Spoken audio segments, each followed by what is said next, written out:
Olá, bom dia, nono ano. Sejam todos bem-vindos a mais uma aula de leitura, gêneros e análise. E hoje nós vamos dar continuidade novamente à leitura do nosso pará didático, a linha dura em acenação.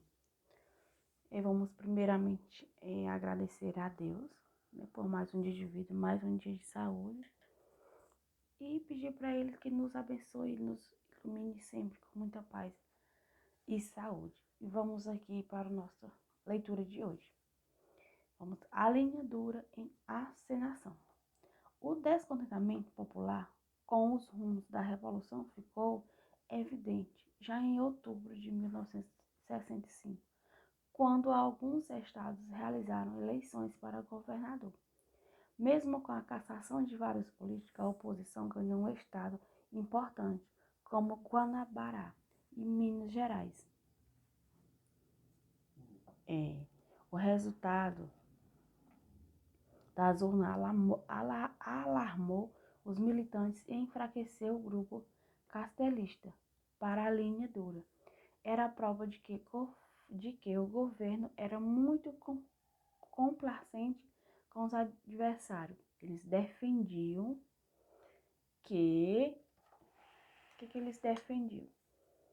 Eles defendiam que era preciso pulso e endurecimento do regime para levar adiante a luta contra o comunismo ateu, a corrupção. Pressionado pela linha dura, Castelo Branco baixou o auto institucional número 2 em outubro de 1965, apenas 24 dias após as eleições estaduais. O AI, que é o que eles tinham feito, estabeleceu esse acordo que eles tinham feito, ele estabeleceu definitivamente que a eleição de presidente da República seria realizada pelo Congresso Nacional, em sessão pública e nominal. Os militantes temiam nova derrota caso houvesse eleição direta. Determinou ainda a extinção dos partidos políticos existentes e a criação de um novo regime bipartidário no país. Ou seja, só poderia haver dois partidos. Dessa maneira surgiu dois partidos. Aí com isso surgiu dois partidos, né? A Aliança Renovada Nacional, que é o Arena, e o Movimento Democrático Brasileiro, MDB.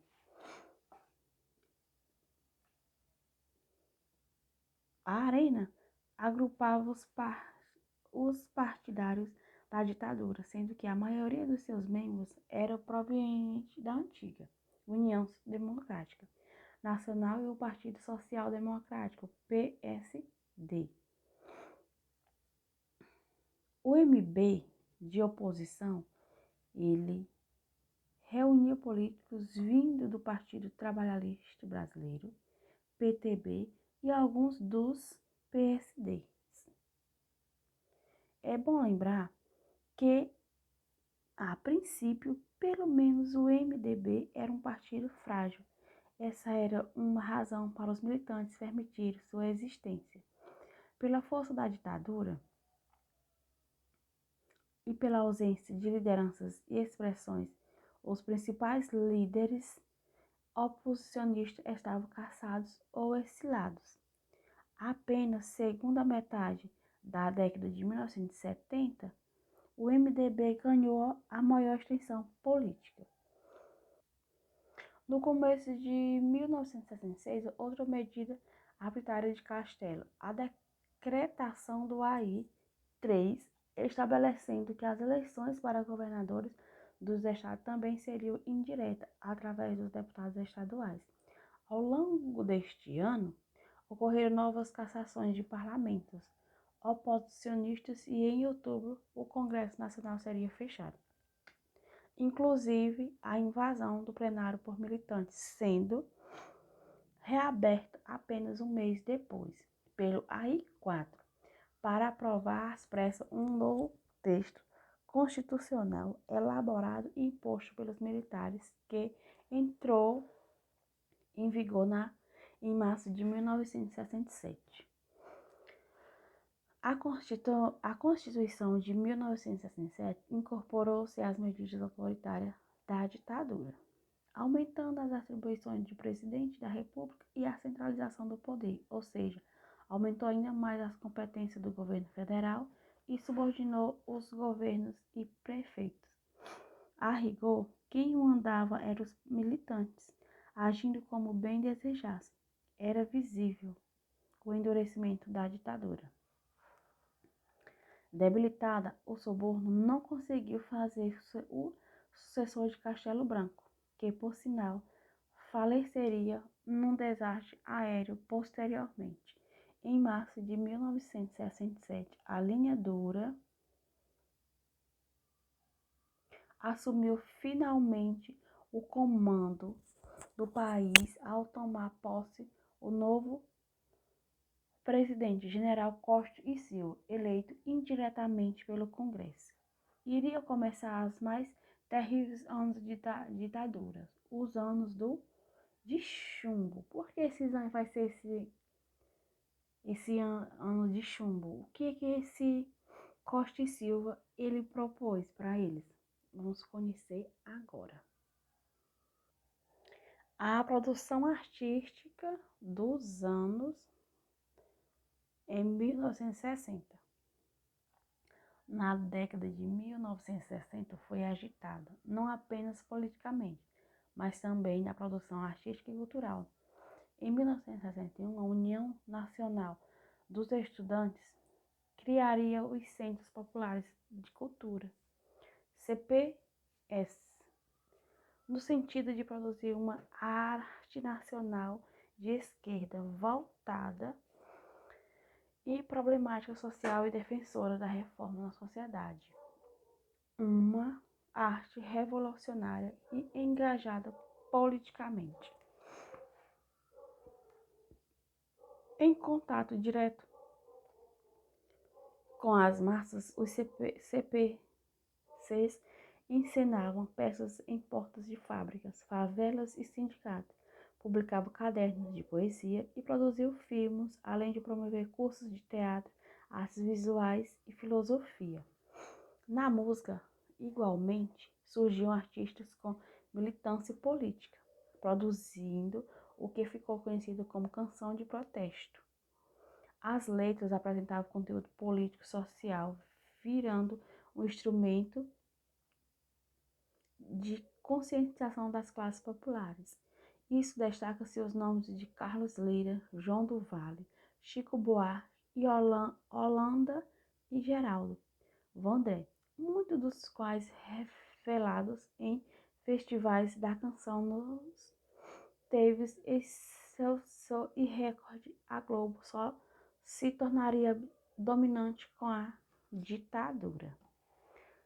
Durante a ditadura, sobretudo na fase de maior repressão, os anos de chumbo, tais como canções, eram censuradas, como ocorreu com Para Não Dizer Que Não Falei de Flores, em 1968, de Geraldo Vandré, que praticamente se tornou hino de concentrações militantes. E aqui embaixo tem um pouco do... Ele diz, ó, caminhando e cantando e seguindo a canção. Somos todos iguais, braços dados ou não. Nas escolas, nas ruas, campos, construções, caminhando e cantando e seguindo a nação. Vem, vamos embora, que esperar não é saber. Quem sabe faz a hora, não espera acontecer. Isso é uma canção assim que o povo utiliza muito ela quando eles estão indo em busca dos seus objetivos, que estão na luta contra o poder, que eles querem que os governantes deem mais atenção para eles. Ao lado dessa música engajada, com reflexões políticas, acontecia um movimento de músicos jovens chamado da Jovem Guarda, que também se tornou uma referência na produção artística do Brasil nos anos de 1960. Rock chegara ao Brasil na década de 1950, mas estruturou De fato, no decênio seguinte, era o mais puro iê-iê, canções sussurradas, ingênuas e de comum, ou seja, apenas para ouvir, sem maiores reflexões.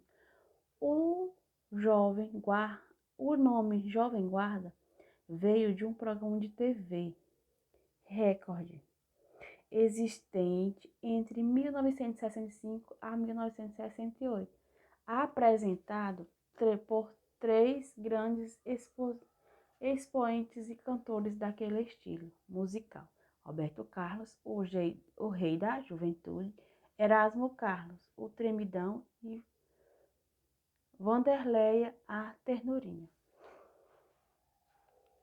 Jovem Guarda, por ser, por um lado, ia contra o conservadorismo da sociedade, potencializava o corpo como fonte de prazer para os jovens, namoro, beijo, dança e etc. Com cantores e fãs de cabelos longos, garotos com mini saias e gírias, é uma brasa, mora. Apresentava-se em preocupações sociais ou políticas, uma música alienada, como dizia à época as esquerdas, intelectuais e universitários.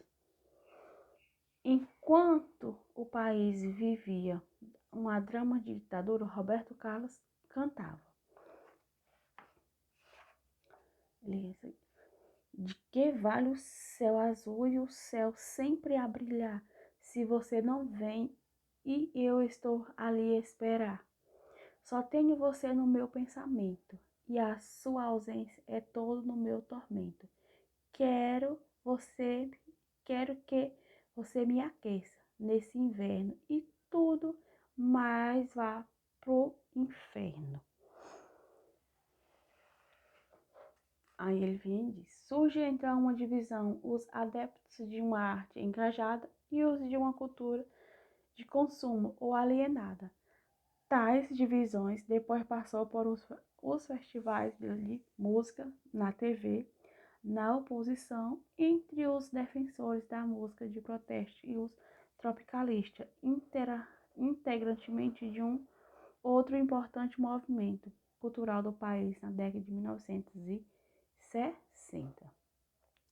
O tropicalismo, ou Tropicália, surgiu do destaque de um grupo de artistas baianos participantes do Festival de Música na TV Record, em 1967, quando Caetano Veloso e Gilberto Gil provocaram polêmica com as músicas Alegria, Alegria e Domingo no Parque, respectivamente. Em 1968, o lançamento do LP Tropicália ou Panis de Circenses divulga ainda mais o movimento, que mistura o arcaico e o moderno, ou seja, elementos da cultura tradicional brasileira e a modernidade da vida urbana e sua cultura de consumo. Novo movimento também se destacaram Tom Zé, Torquato Neto, Capinã, Rogério do Prate, os Mutantes, Gal Costa, Nara Leão, entre outros. Inspirado no Manifesto Antropofágico da Semana da Arte Moderna de 1922, a Tropicalia aceita as influências externas para a raiva das esquerdas nacionalistas, incorporando as culturas brasileiras, como, por exemplo, o uso de guitarras elétricas, vistas por muitos um símbolo do imperialismo nos Estados Unidos.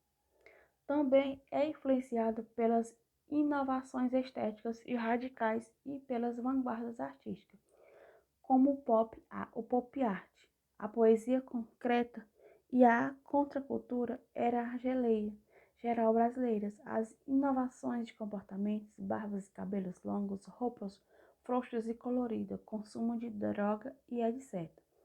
Cafonice, carnavalização do país, crítica musical, crítica social e política e etc. também assustaram e irritaram bastante as direitas e os conservadores da ditadura, tanto que Gil e Caetano viram-se obrigados a sair do país. Dessa maneira, sem adotar a postura de esquerda das canções do protesto, sem cair no mero consumo do iê, o tropicalismo catou a política e a estética no mesmo plano, evidenciando como uma outra forma de arte as condições da modernização subdesenvolvida. A canção Tropicália, de Caetano Veloso, serve bem de exemplo para o que falamos. A canção dele está aqui embaixo, onde ele diz assim: sobre a cabeça os aviões, sobre os pés os caminhões, aponta quando os chapadões, meu nariz, eu organizo o movimento, eu oriento o carnaval, eu inauguro o monumento no Pantanal Central do país. Viva a bossa, viva palhoça. Domingo é o fino de bossa, segunda está na fossa, terça vai à roça, porém o monumento é bem moderno. Não disse nada do modelo do meu terno, que tudo mais vá pro inferno, meu bem. Viva a banda Carmen Miranda. Aí tem o finalzinho do texto aqui que ele diz assim: no trecho, a canção ao lado, percebemos uma tensão crítica entre o tradicional e os modernos, bossa e palhoça. A banda referência à canção de Chico Buarque e Carmen Miranda. O arranjo da canção tente ouvi-las, mistura ritmos populares brasileiros com música de vanguarda e ritmo de música jovem. Tropicalismo igualmente se manifestou em outras formas de artes, como as artes plásticas, com destaque para Hélio Oiticica, e no cinema, como Glauber Rocha e o Cinema Novo, e no teatro, com as peças polêmicas de José Celso Martinez Correia. Pois bem, essa foi a nossa aula de gênero de hoje. Tenham todos um bom dia, uma ótima leitura e continue lendo o nosso paradidático. Fiquem todos com Deus e até a próxima aula.